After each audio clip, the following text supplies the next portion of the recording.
Shana Tova, Hatima Tova à tous. Nous continuons dans la série des coutumes au Maroc, comment se passait l'atmosphère à la veille de Kippour et le jour de Kippour. Bien sûr, comme mentionné dans le passé, ceci n'est pas un shiur vraiment de halakha. Chacun a l'obligation, il va sans dire que chacun a l'obligation d'étudier les halakhot de Kippour comme il se doit, ce qui est permis, ce qui est interdit.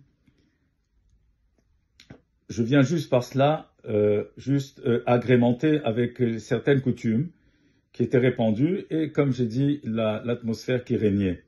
Alors bien sûr, après Rosh Hashanah, pendant Aselet Yemei Teshuvah, il y avait une atmosphère très forte de continuer les Selihot pendant encore la semaine.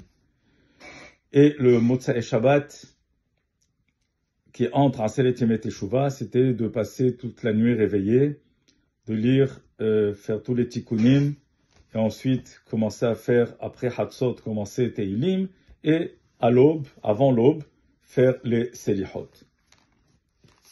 La veille de Kippour, ou pendant toute la semaine, les familles étaient affairées à faire les kaparot. Donc on allait en famille chez le shochet. En général, il y avait des rues où ils vendaient des poulets vivants, et on allait chez le shochet lui-même, qui faisait les kaparot, et qui faisait tourner sur la tête de chacun, en disant, en prononçant le nom. La coutume était de ceux qui étaient, par exemple pour les femmes enceintes, on prenait 3 poulets, on prenait 2 poules et un coq, et il y avait même une coutume de prendre 2 poulets pour une personne qui a 2 prénoms. Quelqu'un qui a 2 prénoms, on prenait 2 poulets comme c'est rapporté dans les Sfarim, car toute la beracha, si on veut le conduit de bénédiction de chaque personne, est relié avec ses prénoms. Certains avaient l'habitude, ce qu'ils pouvaient se permettre, c'était de faire la shechita à la maison, et la veille de Kippour, ils attendaient après Hatzot Laila, donc ils restaient réveillés, ils gardaient réveillés toute la famille, même les jeunes enfants, et le shochet venait à la maison pour faire les kaparot. Ensuite, on prenait, en général, on prenait un poulet, un coq et une poule qu'on donnait pour les animes, qu'on donnait pour les pauvres. Et le reste, on donnait l'équivalent de chaque poulet à la tzedaka et on consommait les poulets pour préparer le repas pour la veille de Kippour et également pour après, même pour les fêtes. Il y avait des queues de pauvres qui se trouvaient près des shohatim et sur place, on leur donnait les poulets, ceux qui donnaient ces poulets. Chacun faisait attention d'aller au mikvé à Kippour, la veille de Kippour bien sûr. Et au mikvé même, en général c'était au bain, dans un bain mort.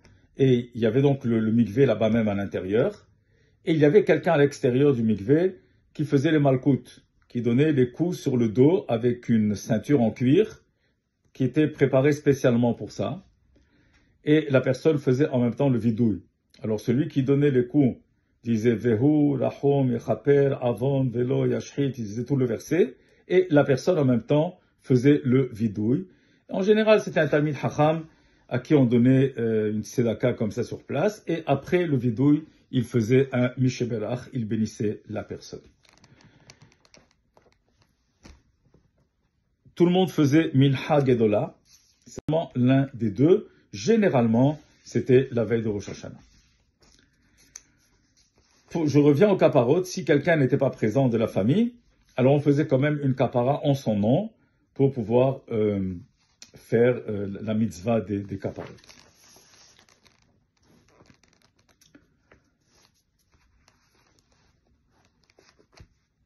Alors, on faisait également, les femmes s'affairaient bien sûr à allumer les nerot de Yom Kippour, en faisant la beracha, la likner shel Yom HaKippurim. Et comme le minhag marocain, c'est de ne pas faire de différence entre Yom Kippour, entre Shabbat, entre Yamim Tovim, c'est que les femmes d'abord allument et ensuite elles font la beracha. Je ne vais pas rentrer maintenant dans tous les détails, mais on se base bien sûr sur le Birkei Yosef, le Kaf HaChaim, et encore beaucoup, Rabbi Shalom Essas le rapporte dans son livre Shemesh Umagen. En temps et lieu, Bezrat Hashem, peut-être un jour on parlera de cela.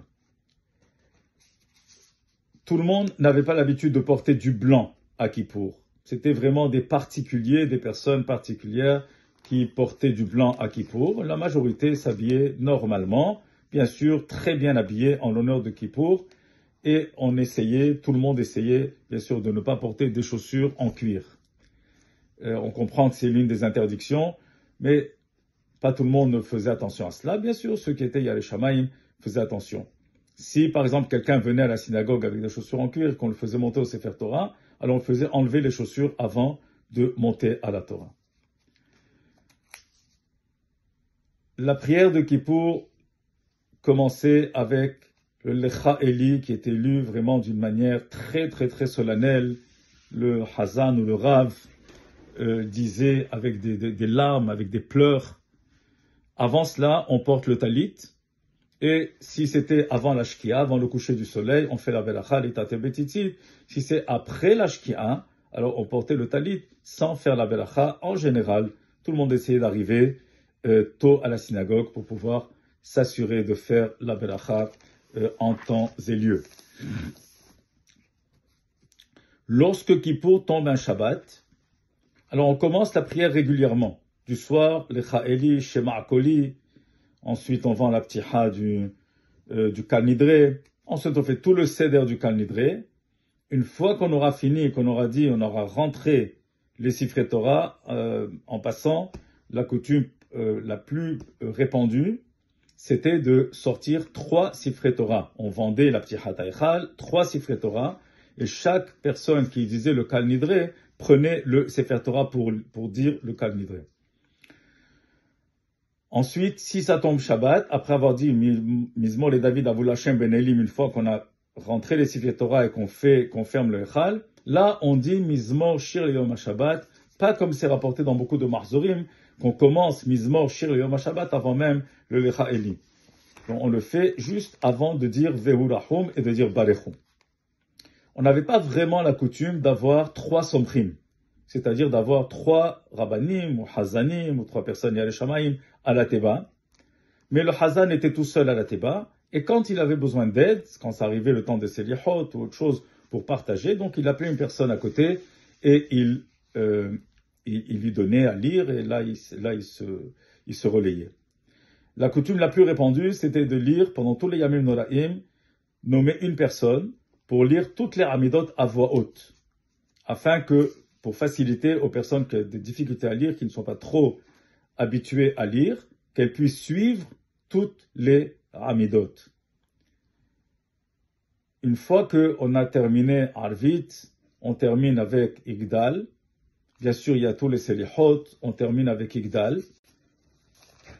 Alors nous continuons pour la journée coutume, la journée de Kippour, que ce soit le soir à Arvit, ou le premier schéma qu'on fait avec les Korbanot avant Houdou, ou alors le schéma après le Yotzer. On dit Kriyat Shema, tout le monde à voix haute, Baruch Shem Kevod Malchuto Leolam Vaed à voix haute, et le premier paragraphe, Ve'ahavta jusqu'à Uvish Arecha. On dit à voix haute, car on ressemble aux anges à ce moment-là. Il y a certaines spécificités dans la tfila de Kippour le matin. Nous n'avons pas l'habitude d'ouvrir le Echal pour les Selichot, que ce soit le soir ou le matin. J'ai vu que dans certaines communautés ils le font. En général, au Maroc, on n'a pas pris cette habitude. À Berachot HaShahar, on saute la Beracha chez Asali Kosokri, celui qui veut, pour avoir tous les détails dans le Shemesh Umagen également, dans le Shulchan Aruch. Certaines opinions disent que oui, il faut le dire. Le minhag du Maroc, c'était de ne pas le dire. Par rapport au piyutim que nous faisons, avant Nishmat, après Nishmat, avant Ishtabah, en général, la plupart des communautés les font aux endroits là où est-ce qu'ils sont, sur les mahzorim, à leur place, et ce n'est pas considéré comme un hefsek. Certaines communautés ont pris l'habitude de les lire après la Hazara. La majorité des communautés marocaines les font à leur place comme c'est dans le mahzorim. Par contre, avant la Hazara, où on dit si vous prenez vos mahzorim, vous verrez qu'on commence d'abord Hashem, Sefatay Tifta Ofiagé Teilatecha, et avant la Kedusha, Tchiyat Ametim, et avant la Kedusha, on dit Ufren Agdi Shachmeler et tous les Reshuyot là-bas. Alors, la Keila où j'ai grandi, la synagogue où j'ai grandi avec un Rabbi Yosef Abersera, qui était le fils du grand Dayan Rabbi Avram Abuhatzera, lui, il disait avant de commencer la Hazala. Donc, on disait d'abord Hashem Shamati Shimacha, Atanu le Halot, et après Ufren Agdi Shach, jusqu'à la fin, tous les Reshuyot qu'on fait, Amem Shala Rishona, Amem Shala Shenia. Une fois qu'on finit, là, on commence Hashem Sefatay, Tiftofia Geitei Latecha. Pendant, bien sûr, la journée de Kippour, tout le monde prie d'une manière avec beaucoup de concentration. Et pendant la Hafsaka, c'est-à-dire au moment où on fait cette pause entre Moussaf et Minha, beaucoup de personnes ne sortaient pas de la synagogue, restaient sur place. Alors on faisait le Teilim, et également on lisait c'est pas un piout, c'est plus comme une kina presque, Ben Adama, qui mentionne, c'est de Ibn Ezra, qui mentionne le parcours de la vie de la personne depuis sa naissance jusqu'à après 120 ans. Et dans certaines keilot où il y avait quelqu'un qui était capable de le faire, on traduisait cela en arabe, que tout le monde comprenne. Passons à la Ne'ila. Pour la Tfilat Ne'ila, avant de commencer la Ne'ila, on essayait, si c'était possible, lorsqu'il y avait un rab sur place, de faire un Dvar Torah pour éveiller les gens encore plus à la Teshuvah et la dernière Tefila de cette journée-là. Et on vendait l'ouverture du Echal. Et avant de commencer la Ne'ila, El Nora Alila, on ouvrait déjà le Echal restait ouvert jusqu'à la fin complètement de la Ne'ila, jusqu'au dernier Tikkur, jusqu'à Telo Agdola, avant qu'on fasse vite. Là seulement, on fermait le Echal. La coutume, c'était dans le dernier Vaya'avor, en même temps que tout le Kahal dit Vaya'avor à voix haute, tous ensemble. Là, le Tokea sonne Tashrat, Tashat et Tarat. Encore une autre fois, avant de dire Titkabal dans le Kaddish, également, le Tokea va sonner Tashrat, Tashat, Tarat, et à la fin, il fera Teruah Gedola. Les synagogues se remplissaient au moment de la Ne'ila. Les synagogues qui avaient un jardin, qui avaient une cour, c'était plein. Il y avait même des gens dans les rues, aux portes des synagogues, pour venir écouter le shofar de la Ne'ila, qui paraissait important aux yeux de beaucoup de personnes. Un point important que je voudrais rapporter, c'est que jusqu'à aujourd'hui, ça se fait, c'est que à Casablanca, et j'imagine dans d'autres villes aussi, les autorités locales venaient rendre visite à la communauté dans la plus grande synagogue, en l'occurrence à Casablanca, au Temple Beth-El. Donc ils venaient pour Tfilat Minha, et beaucoup essayaient, même ceux qui priaient dans d'autres synagogues, essayaient d'aller pour accueillir. C'était soit le gouverneur qui venait avec toutes les personnes de la ville, les membres de la police, etc. Soit, certaines années, c'était le prince héritier qui venait personnellement. Et là, le grand rabbin se déplaçait, même s'il ne priait pas dans cette synagogue. Mes souvenirs, c'était le grand rabbin Messas et ensuite le grand rabbin Shimon Suissa, qui faisait une tefila particulière qui bénissait le roi et la famille royale. Ensuite, après la Ne'ila, on essayait de retenir tout le monde pour faire vraiment Arvit comme il se doit, et ensuite Birkat Alevana avec beaucoup de simha, beaucoup de joie, et chacun se souhaitait Tisku, Leshanim Labot, Neimot Vetovot. De là, on rentrait à la maison faire la Havdalah, et donc la Havdalah, on essayait d'avoir un ner chez Shabbat, c'est-à-dire une bougie qui restait allumée depuis la veille de Kippour, qui a passé tout le Kippour, pour faire la Birkat Meoreh Ha'esh. On ne fait pas Bessamim, parce que vraiment, la Neshama Yetera n'a pas, qui vient Shabbat, qui a la Hana'a, qui profite de la nourriture, ce n'est pas vraiment le lieu à Kippour.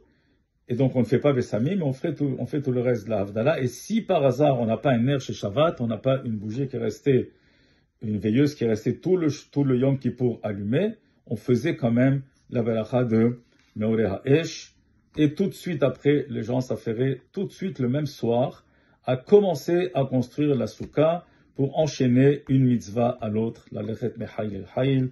Alors, Yeratzon, que toute notre filote soit agréée par Akadosh Baruch Hu, acceptée, et qu'on puisse vraiment, que notre teshuva sera acceptée, et qu'on puisse mériter la venue de Mashiach Tzidkenu. Amen.